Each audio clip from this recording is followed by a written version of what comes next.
2019 के अंतिम समय में झारखंड में एक सरकार का गठन हुआ था, उस पर चर्चा करूंगा।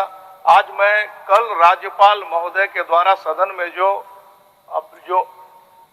बात रखी गई महोदय, उसके विरोध में बोलने के लिए खड़ा हूं, अभिभाषण के विरोध में बोलने के लिए खड़ा हूं। 19 के उत्तरार्ध में जिस सरकार का गठन हुआ था महोदय, वो सरकार चुनाव में जब गई थी तो जल, जंगल, जमीन की रक्षा की बात की थी, प्रकृति की बात की थी, संस्कृति की रक्षा की बात की थी महोदय। क्या व्यवस्था है? एक सेकंड आपको भी देंगे ओझा जी, आपको भी देंगे। चलिए, मेरी व्यवस्था ये है अध्यक्ष महोदय। ओह यार, मेरी व्यवस्था ये है अध्यक्ष महोदय कि प्रतिपक्ष की ओर से विरंची जी अपने विषय को रख रहे थे। अभिभाषण का विरोध नहीं होता। अभिभाषण के विरोध में इन्होंने कहा कि मैं अपने भाषण को दे रहा हूं। अभिभाषण का विरोध नहीं होता है। अभिभाषण के लिए जो लोगों ने धन्यवाद प्रस्ताव लाया है उसका विरोध होता है, अभिभाषण का विरोध नहीं होता। ये है मेरी बात। माननीय अध्यक्ष महोदय, माननीय अध्यक्ष महोदय, जो विधानसभा के अंदर चंद विद्वान है, माननीय प्रदीप यादव जी महान विद्वान है महोदय, जो बिना मांगे सुझाव देते रहते हैं। माननीय अध्यक्ष महोदय, मैं कह रहा था कि जल, जंगल, जमीन की रक्षा करने वाले लोग, प्रकृति और संस्कृति की रक्षा करने वाले लोग जब सत्ता में आए तो क्या किया महोदय? जल, जंगल, जमीन के साथ अन्याय किया, प्रकृति के साथ अन्याय किया, संस्कृति के साथ अन्याय किया। सुदीप भाई बोल रहे थे, बाहरी लोग। पंकज मिश्रा कौन है महोदय? कल माननीय पूर्व मुख्यमंत्री जी ने सदन में कहा कि 8.5 एकड़ जमीन की बात की कि कोई अगर साबित कर दे यहाँ तो मैं झारखंड छोड़ दूंगा। भगवान न करे आपको झारखंड छोड़ने की आवश्यकता पड़े महोदय। आखिर इस प्रकार की परिस्थितियों का निर्माण क्यों हुआ महोदय? 10-10 नोटिस जाता है ईडी का महोदय। ईडी 10-10 नोटिस करता है। काश पहले नोटिस पे आप आ जाते, किसी प्रकार की वापों की स्थिति नहीं रहती, आप अपनी स्थिति स्पष्ट करते महोदय।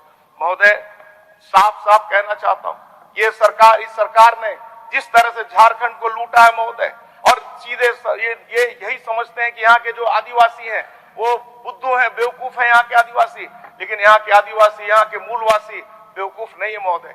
जिस तरह से आदिवासी के नाम पर जो कन्वर्टेड ईसाई लोग हैं या जो मुस्लिम धर्म के लोग भी, इस मुस्लिम समाज के लोग भी हमारी सीधी सरल जो बहन बेटियों को बगलाकर फुसलाकर और उनको उनके साथ शादी विवाह रचा रहे हैं, और जिस तरह से पूरा जो वनवास, जो आदिवासी समाज का डेमोग्राफी वो समाप्त हो रहा है महोदय, ये चिंता करने का विषय महोदय, सरकार को सोचना चाहिए महोदय।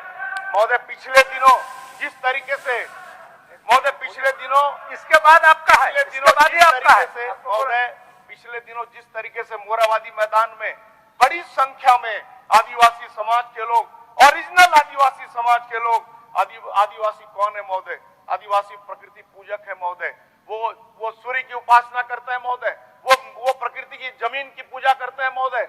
जो आदिवासी समाज के लोग प्रकृति पूजक हैं, आज उनकी सभ्यता और संस्कृति नष्ट हो रही है महोदय, और इसलिए नष्ट हो रही है कि बड़ी संख्या में साहबगंज से लेकर और सिमडेगा तक जितने भी जिले हैं महोदय, कोई ऐसा जिला नहीं है जहां पे ये सीधे सरल जो आदिवासी बंधु हैं उनको बहला फुसलाकर उनकी बहन बेटियों के साथ अन्याय नहीं हुआ है महोदय। आज हमारी जो आदिवासी, जो हमारी बहन बेटियां हैं, उनके साथ बलात्कार हो रहे हैं, टुकड़ों में काटी जा रही है महोदय। मैं आपको कुछ उदाहरण देना चाहता हूं महोदय, टुकड़ों में काटी जा रही है।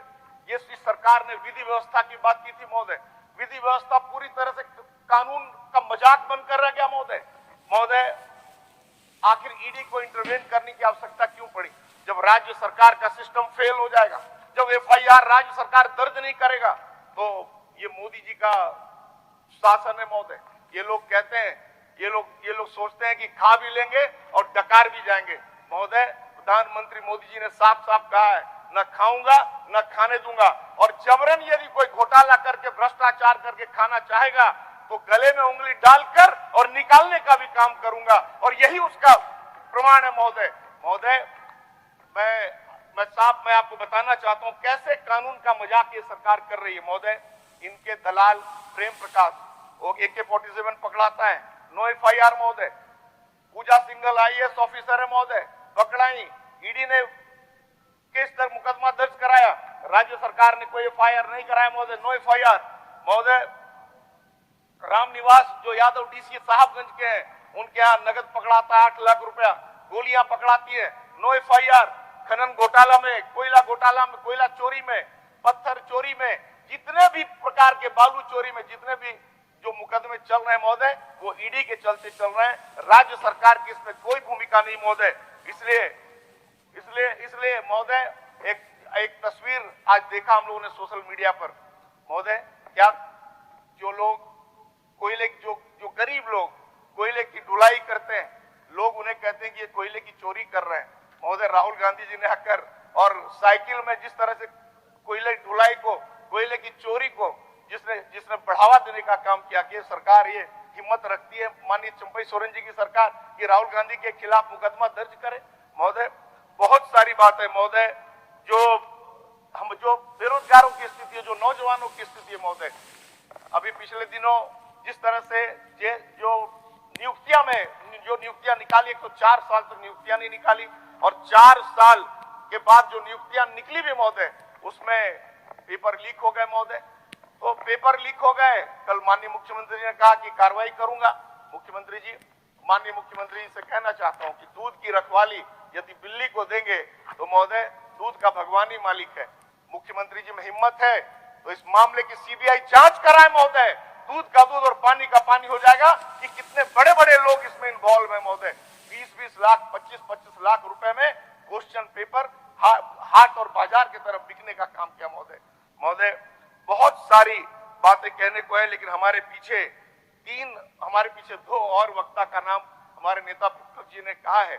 मैं माननीय मुख्यमंत्री से आग्रह करता हूं कि माननीय मुख्यमंत्री जी, एक बात आप भी याद रखिएगा। कल आपने कहा कि हाँ ये सत्य है, ये क्या 2 है, सरकार 2 है, हेमंत सरकार 2 है ये। माननीय मुख्यमंत्री जी, आपने कहा कि यह सरकार हेमंत जी के बताए हुए रास्ते पर चलेगी। भगवान न करे, मैं आपको आग्रह करता हूं कि यह सरकार हेमंत जी के बताए हुए रास्ते पर न चले, नहीं तो आपका भी स्थान जेल की सलाखों के पीछे होगा। मैं आपको साफ साफ आग्रह करके अपनी बात को समाप्त करना चाहूंगा। माननीय मुख्यमंत्री जी, आज जो 70,000 करोड़ का घोटाला इन 4 वर्षों के अंदर हुआ, 1,000 करोड़ का पत्थर घोटाला, बालू चोरी, कोयला चोरी, दुनिया भर का, क्या आप भी उसी रास्ते पर चलना चाहते हैं? इसलिए मैं बहुत ही विनम्रता पूर्वक सुझाव देते हुए माननीय मुख्यमंत्री जी चंपई सोरेन जी को कि कम से कम उस रास्ते पर आप न चलें, नहीं तो झारखंड बेहाल हो जाएगा, झारखंड की जनता बेहाल हो जाएगी। मैं इन्हीं बातों के साथ, हमारे पीछे और 2 वक्ता हैं। बहुत बहुत धन्यवाद। भारत माता।